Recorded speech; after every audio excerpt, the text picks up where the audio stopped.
Ayan mga kababayan, ano, at yan ang bagong building na ngayon ay nag-ooperate na, no? Ayan, at dito tayo ngayon sa may Ilog Pasig Esplanade mga kababayan.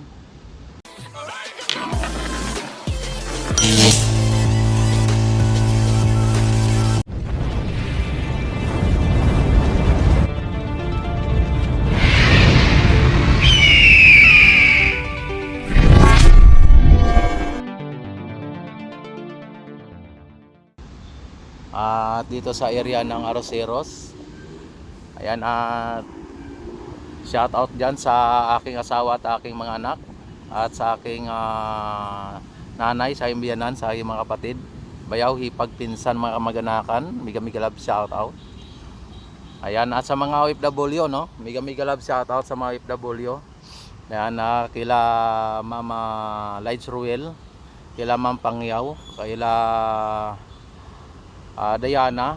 Ayan, sa kaya Ma'am Lights Ruel. Yan, miga love shout out ng bonggang bongga. At sa lahat-lahat ng mga OFW natin, immigrant, saan man kayo dako naroroon o saan man kayo sulok ng daigdig, miga love shout out ng bonggang bongga. Ayan, sila Ma'am Gilay, ano. Ayan, sa lahat-lahat ng mga OFW, miga love shout out. Yan, at dito ay update tayo dito sa may Ilog Pasig Esplanade. At alamin natin dito kung ano po ang nangyayari dito sa araw na ito.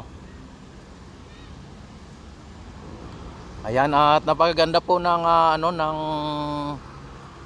ating esplanade mga bayan. Yung ilaw na talagang napakaganda pagmasdan, ano. At yung mga baluster na ayan, no, kumakandap, maandap-andap, ano. Yan. Yung ibang mga baluster dito mga bayan ay hindi gumagana, oh. Yan, talagang mayroon siyang pundido yung kanyang ano, no, yung ilaw niya, no, pundido, ano. Yan, at ganun pa man ay talagang napakaganda pa rin ng ating esplanade mga kababayan. Dati, oh.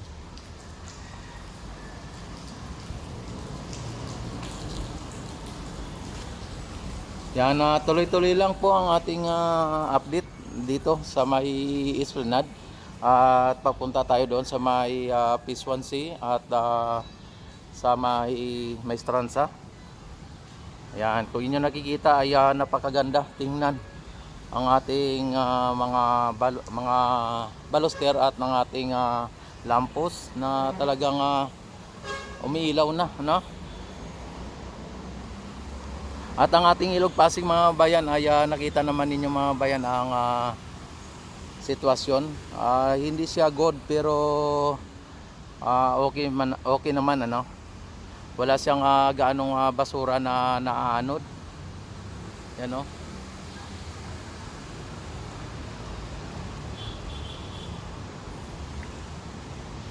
Yan, at ang ulan, ano, yan mukhang ano na. Ayan, katatapos na ng ulan mga kababayan.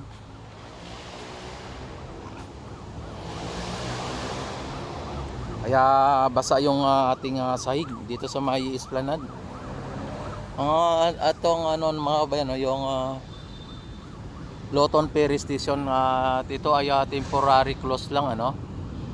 Dahil hindi pa po nasa ayos yung kanyang pinakapantalan niya o kanyang daungan, ano.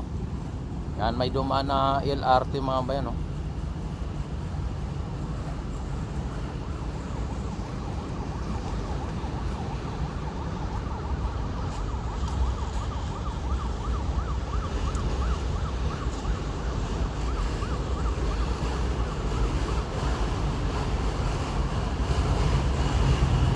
Grabe talaga, ang ganda talaga ng ating pasyalan mga kababayan.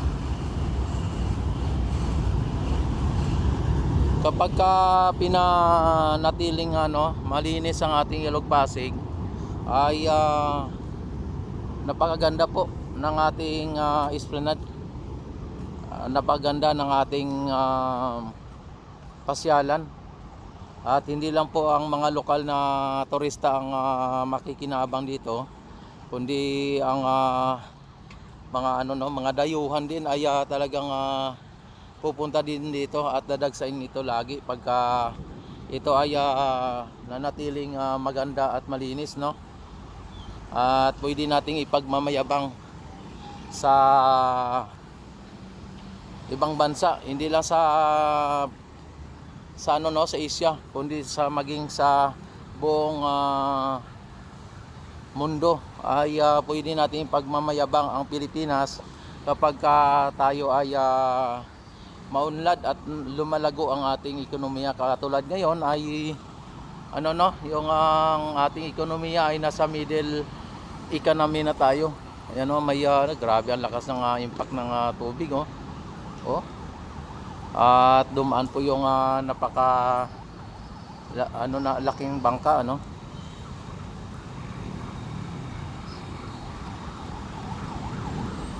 yan. Traffic ang dito sa may MacArthur Bridge, mga bayan, traffic.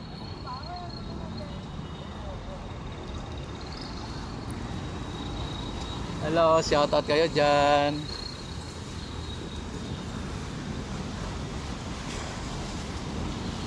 Sabi ang lakas ng ng impact dito at kitang-kita nyo naman, mga bayan, ay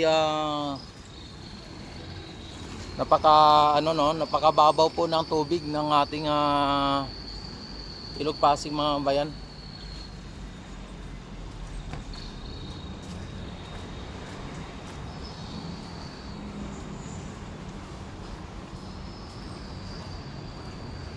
Yan, may konting baha dito,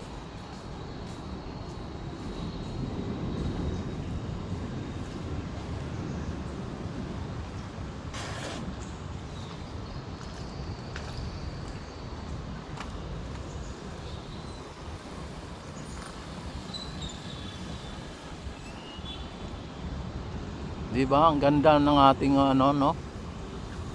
Ang ganda ng Pilipinas, mga kababayan.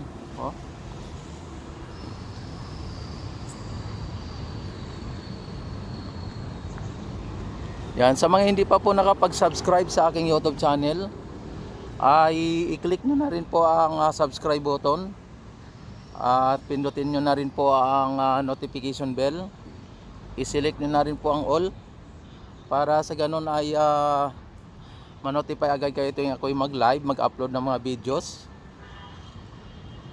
At para lagi kayong updated, yan, tuwing ako'y mag-update dito, panatilihing naka-subscribe. Yan.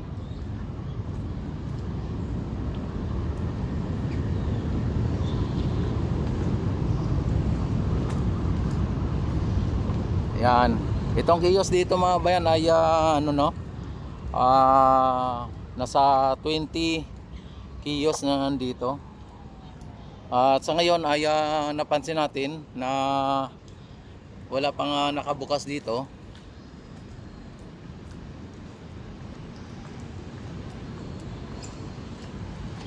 Yan, at kung gusto nyong malaman ang dito, at kung gusto nyong mag-abil ng kiosk dito para sa ganun ay makapagsimula sa negosyo, ay sumangguni lang po kayo sa may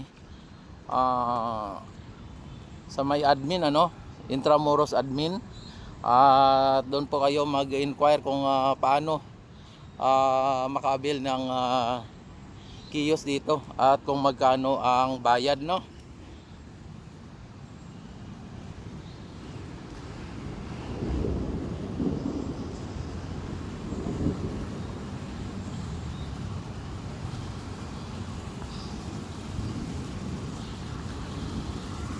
Ayan, napakaganda, mga babayan,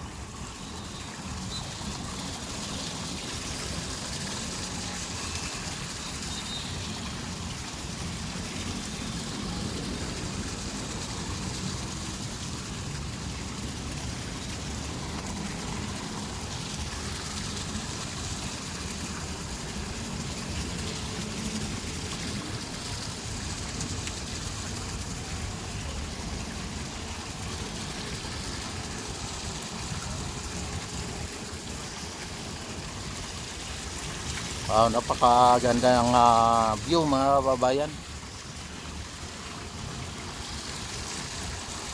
Yan, dito mo lang yan makikita sa may Ilog Pasig Esplanade, Manila, Intramuros.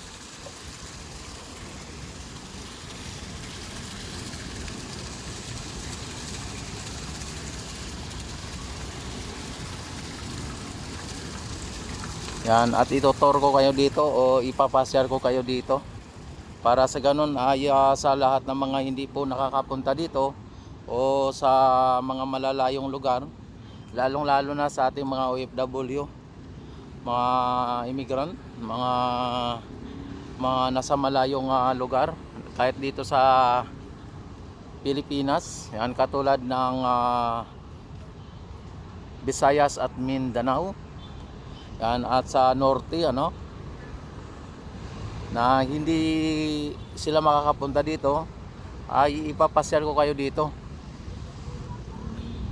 Yan, lagi lang ninyong panoorin ang aking mga live at ang aking mga upload, ang aking mga pagbablog dito, para sa ganun ay magiging updated din po kayo dito at malaman ninyo kung ano na po ang mga nagaganap o nangyayari dito sa may pasyalan ng bayan, dito sa may Ilog Pasig Esplanade.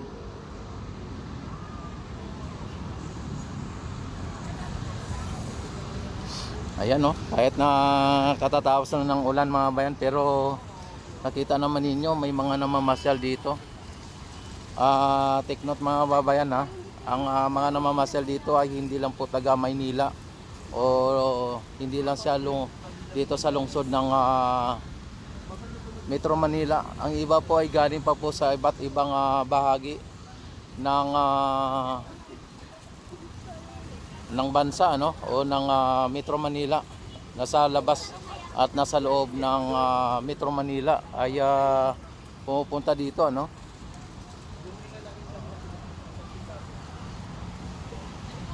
Yan, itong mga kababayan, itong Esplanade ay ang promoter nito, ang nagpagawa nito ay ang ating First Lady Lisa Marcos. At inendorso po ito na Yusek Acusar, ano, na ganito ang gagawin, ano. Kaya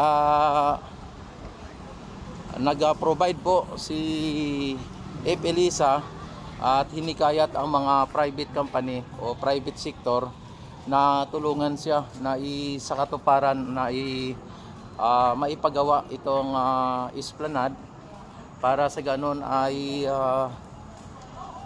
mabigyang buhay muli ang ating Ilog Pasig mga kababayan. Ang programa ng ating gobyerno dito sa may Ilog Pasig Esplanade mga bayan ay PBBM, Pasig Bigyang Buhay Muli.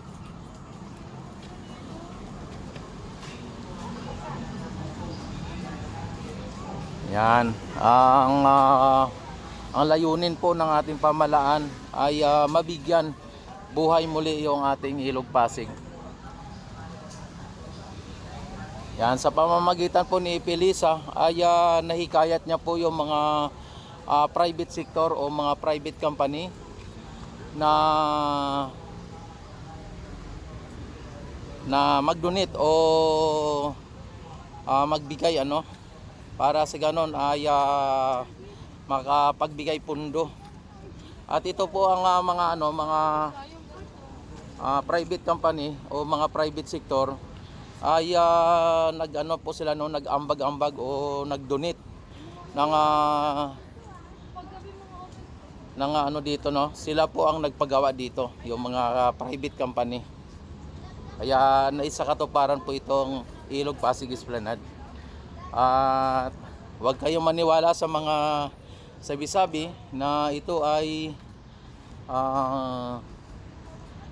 pinagawa ng dating administrasyon, at ang iba naman ang nagsabi ay dahil kay Yorme Isko, at ang iba naman ay ang ginagamit dito ay yung ating mga buwis, no, yung buwis natin. Hindi po totoo yan. Kahit ni Singkong Duling po ay wala pong nagastos dito o wala pong nagastos dito na buwis ng taong bayan, ano. At ang ano dito, ang gumastos ay ang mga private company na talagang sila po ang nag-provide ng pundo dito sa may Ilog Pasig Esplanade, mga bayan.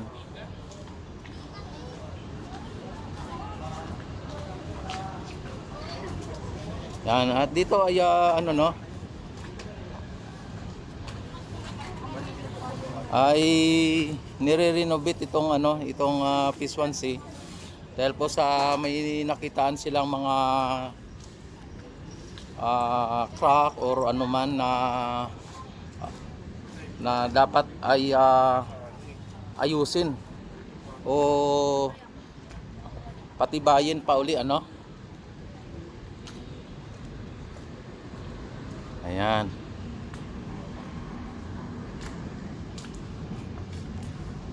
Ayan,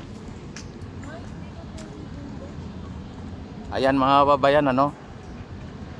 Dito ay talagang inaayos po ng ating mga ano dito, yung mga manggagawa dito, no. Para sa ganun ay mabuksan muli sa publiko itong Phase 1C dahil po sa may mga nakita sila ng mga ano dito na mga crack, kaya inaayos po nila. Ayan, no.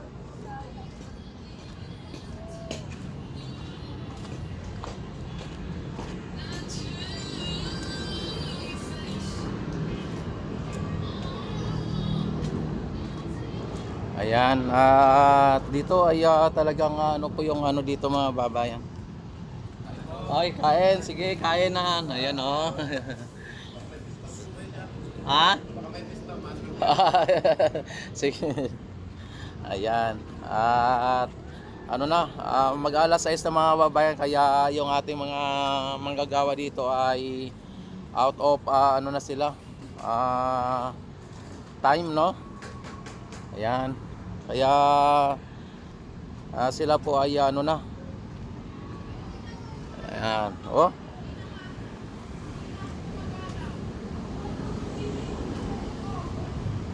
Yung dati kasi, mga babayan, ang ano, kaya medyo siguro madaling na ano na sira. Siguro yung dati kasi ay nagmamadali po yung mga ano, no, yung mga kontraktor dati, no. At medyo pinamamadali sa kanila. Siguro ganon ang nangyari. Kaya madaling na ano, nag-crack, no, o nasira. Pero ganun pa man ay maganda pa rin ang kinalalabasan. Talagang ayan, nakita naman ninyo ang ating esplanade ay talagang tinatangkilik ng ating mga kababayan. Ayan, no. Yan, wow, 'di ba? Mapapawaw ka lang talaga dito, mga kababayan, ano, sa ating pasyalan na talagang amazing talaga. Yan, at dito na tayo sa may ilalim ng Intramuros Binondo Bridge, mga babayan. At itong Intramuros Binondo Intramuros Bridge, mga babayan, ito po ay China Philippines Friendship Bridge, no. Hindi ito park. Kasi doon sa may kanyang ano, kanyang linagay doon ay Philippines China Friendship Park. Yan, kailan po naging park ang tulay, ano, o ang bridge? Ang tama po na term ay Philippines China Friendship Bridge. Ayan, kasi ito ay tulay o bridge, mga kababayan, na ito po ay donated ng People's Republic of China.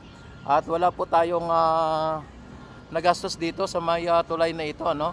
Ang Pilipinas ay wala pong nagastos dito, kahit ni Singkong Duling, dahil ito ay dinonate ng People's Republic of China noong panahon ng ni former Duterte, no? Itong ano na to, itong tulay na ito. Kaya sinama po niya ito sa Belt program niya, pero sa totoo lang hindi po ito kasali, no? Kasi wala naman pong nagastos dito ang Pilipinas.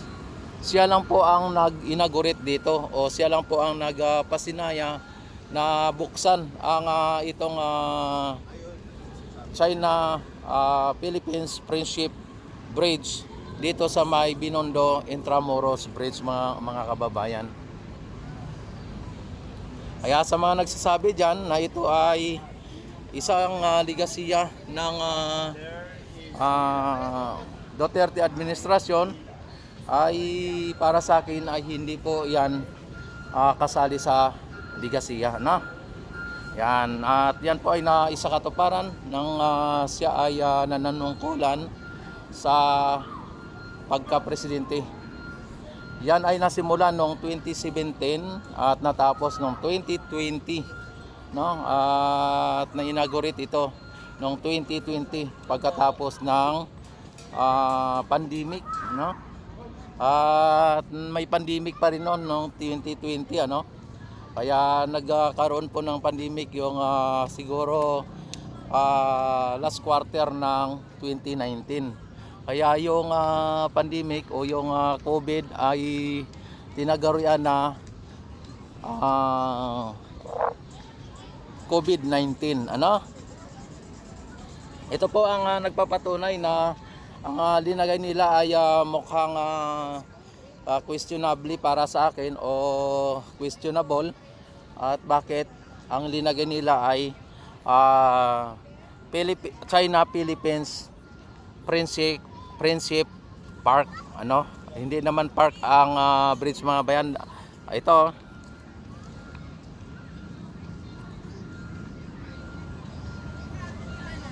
yan.